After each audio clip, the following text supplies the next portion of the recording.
now I would like to invite SR Vijayan from ABB to share with us some experience and maybe draw our attention and provide recommendations.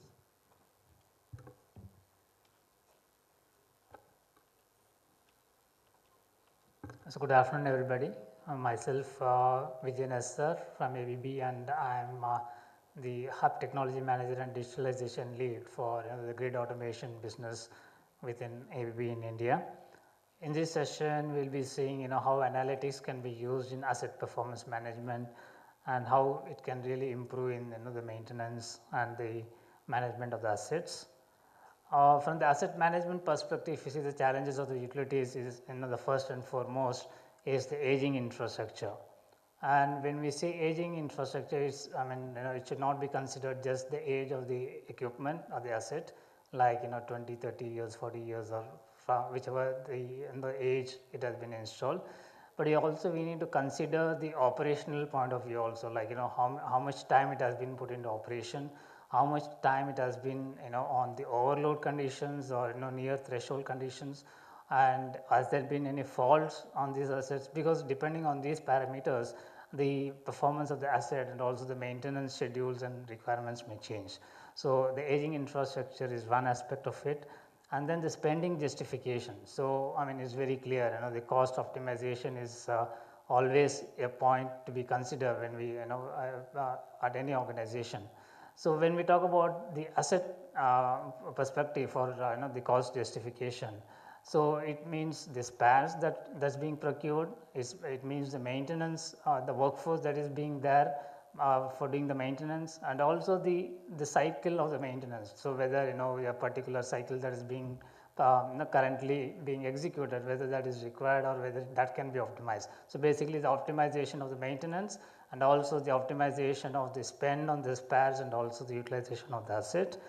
And then aging workforce. So why we are talking about the workforce in asset management?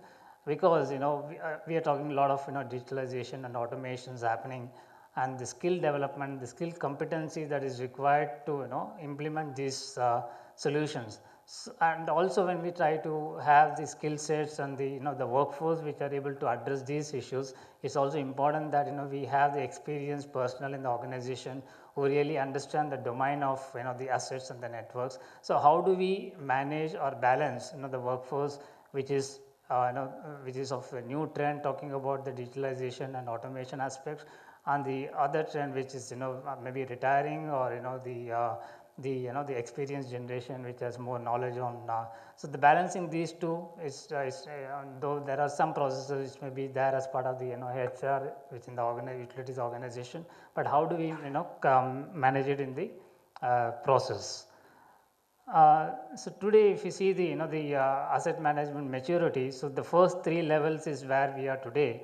So we are doing the periodic maintenance, we are doing the use based maintenance, like how much time the particular asset has been used, depending on the specification and the OEM's recommendation, the maintenance is done, or depending on the periodic schedules like monthly, weekly, or yearly, half yearly. Based on those schedules we try to do the maintenance, whether it is required or not required, whether a particular asset is the health, what is the health of the asset, we do not know.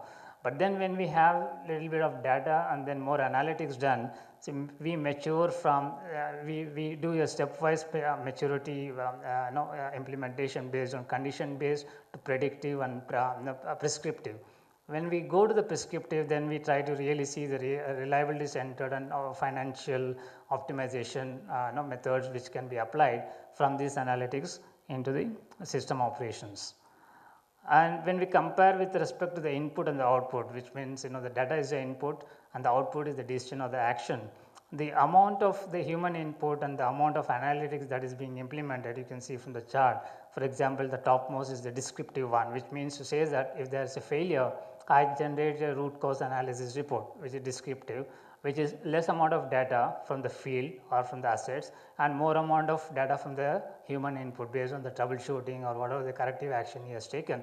So the amount of the analytics is less. But when we mature from the descriptive to a more prescriptive, when we say prescriptive, it is not only the the root cause analysis of the previous failures, it also has suggestions like what actions can be taken. Like for example, if a temperature is in an increasing trend, it's because no failure is instantaneous. It's always there is a behavior pattern, and there is a graph which is followed before the failure occurs, and that is where the prescriptive model comes into picture by learning this data input that is coming from the field and then suggesting the prescriptive action to the maintenance group.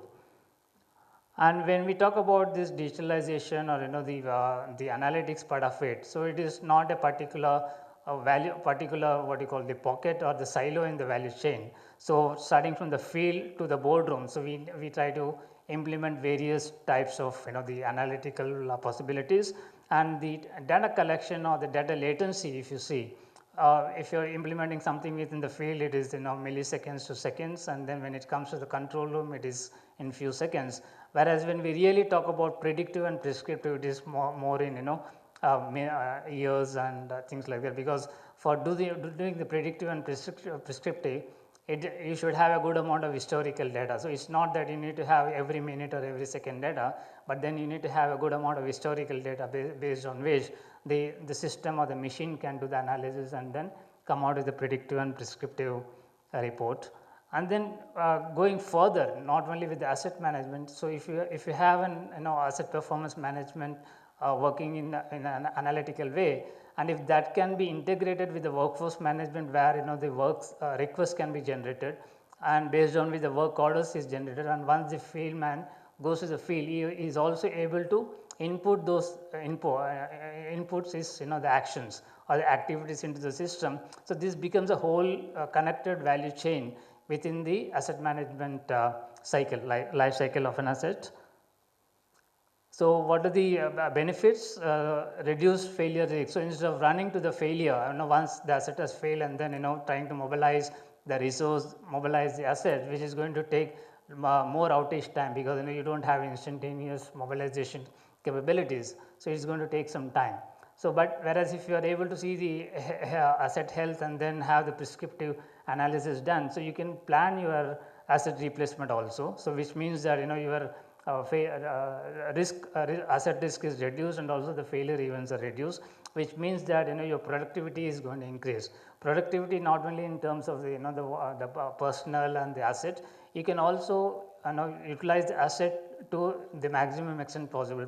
For example, without the monitoring of the asset health, today we try to have a tolerance limit of say 10%, 5% to 10%. So we don't really operate the asset to its fullest capacity, because we do not know how it's going to behave once we push it to its performance levels.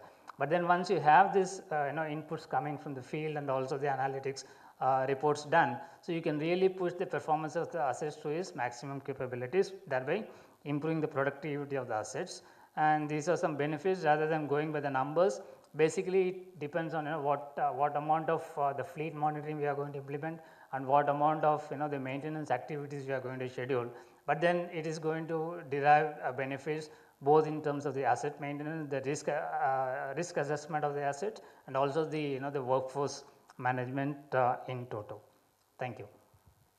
Thank you very much. And it